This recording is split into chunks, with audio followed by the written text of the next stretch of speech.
এই যাত্রায় আমরা কেউ যদি অসুস্থ হয়ে যাই 20 দিন পরে কিন্তু ফিরে আসতে হবে আর্জেন্টিনায়, তারপরে চিকিৎসার ব্যবস্থা হবে যদি জাহাজে সেটা না থাকে। যদি কেউ মারাও যায় তাহলেও তার ডেড বডি ফিরে আসবে 20 দিন পরে। অ্যান্টার্কটিকা অভিযানটা এটা সত্যিই আমার জীবনের সেরা একটা অর্জনই আমি বলবো। কারণ আমি যেই ফ্যামিলি বিলং করি, আমার সোশ্যাল স্ট্যাটাস যেটা, সেই জায়গা থেকে আমার মতো ক্ষুদ্র একটা মানুষের এইরকম এক্সপেন্সিভ একটা অভিযানে যাওয়া একটা স্বপ্নের মতো ব্যাপার।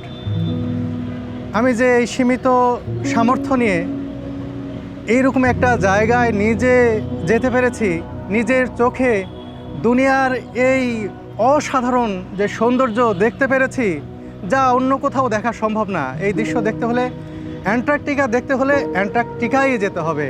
সাথে সাথে আরও একটা কথা বলে রাখি, অ্যান্টার্কটিকা তো ভৌগোলিকভাবে খুবই গুরুত্বপূর্ণ একটি জায়গা।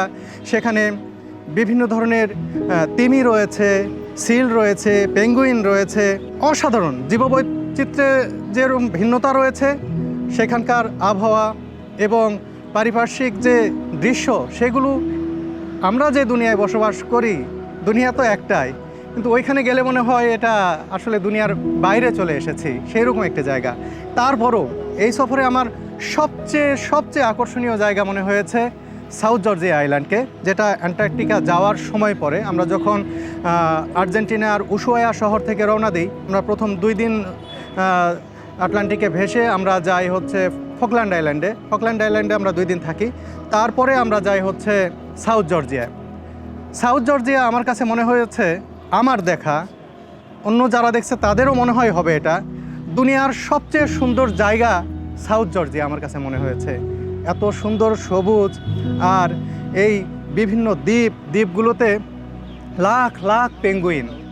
যখন এক একটা দ্বীপে পা রাখি আর এক একটা পেঙ্গুইনের দল দেখি, মনে হয় তিল ধারণের ঠাঁই নেই, পেঙ্গুইনগুলো দাঁড়িয়ে রয়েছে, মনে হচ্ছে আমাদেরকে অভ্যর্থনা জানাচ্ছে।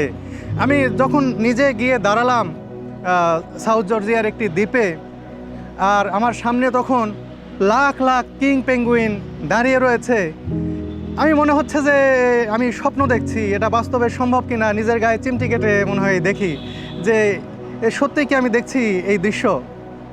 তারপর যখন আরও কয়েকটা দিন ভেসে ভেসে আমরা যখন অ্যান্টার্কটিকা গেলাম, তখন তো বললামই যে মনে হয় যে একটা অধরা স্বপ্নকে ধরে ফেললাম, একটা বরফের রাজ্যে চলে আসলাম। চারিদিকে বরফ ভাসছে, বিভিন্ন আইসবার্গ এবং গ্লেসিয়ার, যেদিকেই তাকাচ্ছি আর বিভিন্ন আইসবার্গের উপরে ভাসছে, শুয়ে রয়েছে, রোদ পোহাচ্ছে। দেখতে পাচ্ছি যে সিলগুলো, বিভিন্ন ধরনের সিল, তারা বিশাল বিশাল সিল, এবং তিমি কিছুক্ষণ পর পর লেজ দেখায় এবং ফ্লুক করে। খুবই চমৎকার লাগে এই দৃশ্যগুলো। আমাদের ছিল নেদারল্যান্ডসের একটি শিপিং কোম্পানি, এবং নেদারল্যান্ডসের এজেন্সি ওশান ওয়াইড নাম, তাদের জাহাজ হন্ডিয়াস। এই জাহাজে করেই আমরা যাত্রা শুরু করি। এই যাত্রাটা ছিল 20 দিনের।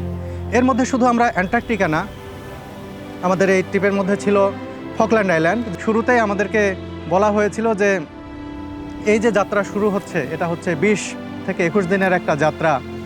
এই যাত্রায় আমরা কেউ যদি অসুস্থ হয়ে যাই, যদিও জাহাজে ডক্টর আছে, পর্যাপ্ত ওষুধও নেওয়া হয়েছে, কিন্তু সব অসুখের ট্রিটমেন্ট তো আর সেখানে থাকবে না একটা সীমিত পরিসরের মধ্যে। তো যদি কারো মেজর কোনো প্রবলেম হয়, তাহলে 20 দিন পরে কিন্তু ফিরে আসতে হবে আর্জেন্টিনায়, তারপরে চিকিৎসার ব্যবস্থা হবে যদি জাহাজে সেটা না থাকে। আর যদি কেউ বড় ধরনের অসুস্থ হয় ফকল্যান্ডে থাকা অবস্থায়, তাহলে সেখান থেকে যদি তার আর্থিক সামর্থ্য থাকে, এয়ারে করে, ওখানে বিমানবন্দর আছে, সেখান থেকে ফিরে আসতে পারবে। কিন্তু ফকল্যান্ড পার হওয়ার পরে যদি কেউ মারাও যায়, তাহলেও তার ডেড বডি ফিরে আসবে 20 দিন পরে একেবারে উশুয়ায়। এরকম একটা উত্তাল সমুদ্র পাড়ি দিতে হয়। জাহাজ এক এক সময় এই মানে এমন দোলে মানে ভয় পেয়ে যেতে হয় যে আটলান্টিক যে কতটা ভয়ঙ্কর হতে পারে, সেটা কিছু মুহূর্ত আমাকে জানান দিয়ে গেছে যে এরকম ভয়ঙ্কর হতে পারে। অভিযানের শেষের দিকে আমরা যখন অ্যান্টার্কটিকা সফরটা শেষ করি, ফেরার সময় আমাদেরকে ড্রেক প্যাসেজ হয়ে আসতে হয়, যেটাকে বলা হয় দুনিয়ার সবচেয়ে ভয়ঙ্কর সমুদ্রের যে অংশটি, সেটি হচ্ছে ড্রেক প্যাসেজ। এখানে সমুদ্র সবচেয়ে বেশি উত্তাল থাকে। এখন আধুনিক সিস্টেম আছে জাহাজে। আমাদের জাহাজ ফেরার সময় খুব ভালো করে দেখেছে যে ড্রেক প্যাসেজে কোন দিক দিয়ে গেলে আমাদের ঢেউ কম লাগবে। তারা হিসাব করে করে এমন দিক দিয়ে এসেছে যে আমাদের যাত্রায় খুব বেশি বিপদে আমাদের পড়তে হয়নি। আমার শুধু ভয় হচ্ছিল যে অ্যান্টার্কটিকায় গিয়ে এই শীতের মধ্যে আমি কতটা সারভাইভ করতে পারবো, যে প্রচণ্ড শীত। তারপরেও আমি জেনে গিয়েছিলাম যে সামারে অত বেশি শীত হবে না যেটা উইন্টারে হয়, আর উইন্টারে পুরোটাই অধিকাংশ জায়গায় একেবারে বরফে আচ্ছাদিত থাকে। সেই সময় জাহাজ যেগুলো যায় সেগুলোকে অনেক বরফ কেটে কেটে সামনে যেতে হয়। আর আমি যখন গেছি সামারে তুলনামূলক অনেক ভালো থাকে, বেশ কিছু দ্বীপে যাওয়া যায়। আমরা খুব ভালো মতোই যেতে পেরেছি। আমি মনে হয় 5 দিনের মতো অ্যান্টার্কটিকায় বিভিন্ন দ্বীপে ঘুরেছি। দ্বীপগুলো অসাধারণ, এক একটা দ্বীপ এক এক রকম। সেখানে কোনো জনমানুষ নেই। ওইখানকার অধিবাসী বললেই আপনাকে বুঝতে হবে হয় তিমি, না হলে পেঙ্গুইন অথবা সিল, এদেরই রাজত্ব। এক একটা আইসবার্গ কখনো কখনো চোখে পড়ে। এগুলো আমরা বিভিন্ন জায়গায় যে বিশাল বিশাল পাহাড় পর্বত দেখি সেই রকম ভেসে রয়েছে। এই আইসবার্গগুলো হয়তো কোটি কোটি বছর আগে তৈরি হয়েছে, সেগুলো এখনও টিকে রয়েছে। কিন্তু গ্লোবাল ওয়ার্মিংয়ের কারণে অনেক আইসবার্গ ক্ষয়ে যাচ্ছে। আমরা যখন অ্যান্টার্কটিকায় হাঁটছি, এক দ্বীপ থেকে আরেক দ্বীপে যাচ্ছি, বিকট শব্দ শুনতে পাচ্ছি। কেউ যদি না জেনে যায় বা তাকে না বলা হয়, এরকম হতে পারে, ভয় পেয়ে যেতে পারে। একবার তিমি দেখছিলাম আমাদের জোডিয়াকে বসে বসে। তিমি দেখার সময় দেখি যে পাশে বিশাল একটি পর্বত, সেখানে থেকে দেখি যে একেবারে অনেক উঁচু থেকে, চূড়া থেকে বিরাট অংশ একটি পাহাড়ের বরফ মানে ভেঙে পড়ছে। আমি কিছুটা ধারণা করেছি এটা একটা কি বলবো, ভয়ঙ্কর সুন্দর দৃশ্য। একবার মনে হচ্ছিল যে এটা কি ছিটকে আমাদের উপর আসবে কিনা।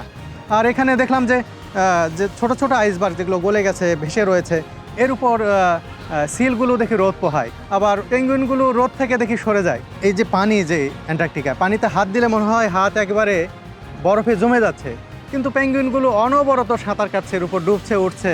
মনে হয় যে তাদের কিভাবে তৈরি করা হয়েছে যে এর সাথেই তারা মানানসই। একদিন রোদ উঠেছে, খুব ভালো রোদ উঠেছে অ্যান্টার্কটিকায়। আমরা ঘুরছি একসাথে, ঘোরার সময় দেখি একটা পেঙ্গুইন দৌড়াচ্ছে। বরফের একটা চাঁই রয়েছে, এরকম উঁচু একটা বরফ রয়েছে, ওই দিকে সূর্য, বরফের ছায়া পড়েছে এই পাশে। ওই পেঙ্গুইন হেঁটে হেঁটে এসে ওই ছায়ার কাছে এসে এইভাবে দাঁড়ালো। মানে সামান্য রোদ সে সহ্য করতে পারছে না, মানে শীত তারা এত পছন্দ করে। আমরা যখন জোডিয়াকে করে, জোডিয়াক বলতে যে ভেলা যেগুলো আছে, এই ভেলাগুলো নিয়ে যখন আমরা বের হওয়ার পরে এই তিমিগুলো করে কি আমাদের সামনে চলে আসে। আমি প্রথম ভয় পেয়েছিলাম, তখন বললো যে না, এরা মানুষের কোনো ক্ষতি করে না। এই যে ইঞ্জিনের শব্দ, এবং যখন তারা এটা বুঝতে পারে যে এই ভেলাটা আসছে, তখন তারা ওর কাছে চলে আসে, এসে এই লাফাঝাপা করে, এই লেজ দেখায়, পুরা কখনো লাফ দেয়। মানে একটা দুইটা না, আপনি দিনে কম করে হলেও যদি 2 ঘন্টা আপনি ঘোরেন, 2 ঘন্টা ঘুরলে 50টার বেশি আপনি তিমি দেখতে পাবেন। তারা পরিবেশের কথা বলে। এখন আপনি জানেন না, জাহাজ থেকে নামার সময় আপনার বুটে, স্যুটে বা প্যান্টে, জ্যাকেটে কোথাও একটা বালি পর্যন্ত থাকতে পারবে না, একটা ঘাস বা সামান্যতম একটা বালির টুকরাও থাকতে দেবে না। জাহাজ থেকে নামার সময় সম্পূর্ণ ম্যাগনিফাইং গ্লাস দিয়ে মনে হয় চেক করে নেওয়া হয়। কারো যদি এই বুটের তলায় যদি সামান্য যদি একটা বালিও দেখতে পায়, সেটাও ফেলে দিয়ে যেতে হবে। এই শিপটা ছিল 8 তলা, একটা ক্রুজ শিপই। কিছু কিছু শিপ আছে অ্যান্টার্কটিকায় এই যে এই এক্সপেডিশনগুলো করে থাকে, যারা হচ্ছে পুরনো যুদ্ধজাহাজকে একটু এদিক সেদিক করে নিয়ে, রিপেয়ার করে নিয়ে, নিজেদের মতো কাস্টমাইজ করে নিয়ে পরবর্তীতে এটাকে ক্রুজ শিপ বানিয়েছে। এই যে হন্ডিয়াসটা তৈরি করা হয়েছে, এটা একেবারেই লাক্সারি ক্রুজ শিপ, বিশাল লাউঞ্জ, সব কিছুই ঘুরে দেখা থেকে শুরু করে এবং থাকা যে রুমগুলো রয়েছে, বেডগুলো রয়েছে, খুবই কমফোর্টেবল, আধুনিক সুযোগ সুবিধা সব কিছুই আছে। খুবই চমৎকার একটি জাহাজ। আসলে 20 দিন বিষয়, 20 দিনে কিন্তু খাবার দাবার একটা বিশাল কনসার্ন। আমাদের আগেই বলা হয়েছিল এই ট্রিপে আমরা 3 বেলায় আমাদেরকে খাবার সার্ভ করবে হচ্ছে জাহাজ থেকে। এই জাহাজে শেফ ছিলেন হচ্ছে যিনি হেড আর কি, তিনি হচ্ছেন ইন্ডিয়ান, সাউথ ইন্ডিয়ান। এটা শোনার পরে আমার আর নিলয়ের মনে হয়েছিল যে সাউথ ইন্ডিয়ান যখন আমাদের এই সাবকন্টিনেন্টের খাবারগুলো তাহলে আমরা পাবো। হ্যাঁ, তার সঙ্গে কথা হলো, খুব আন্তরিক মানুষ। আমরা বাংলাদেশ থেকে গেছি, উনি খুব খুশি হয়েছে যে তার পাশের রাষ্ট্র থেকে আমরা গেছি, বলছে খুব বেশি আমরা পাই না, একেবারে কদাচিৎ হয়তো চোখে পড়ে। তো যাই হোক, আমাকে তিনি আমাদেরকে বললেন যে তোমাদের পছন্দের কোনো খাবার থাকলে আমাকে বলো, আমি সেটা তৈরি করে দেবো।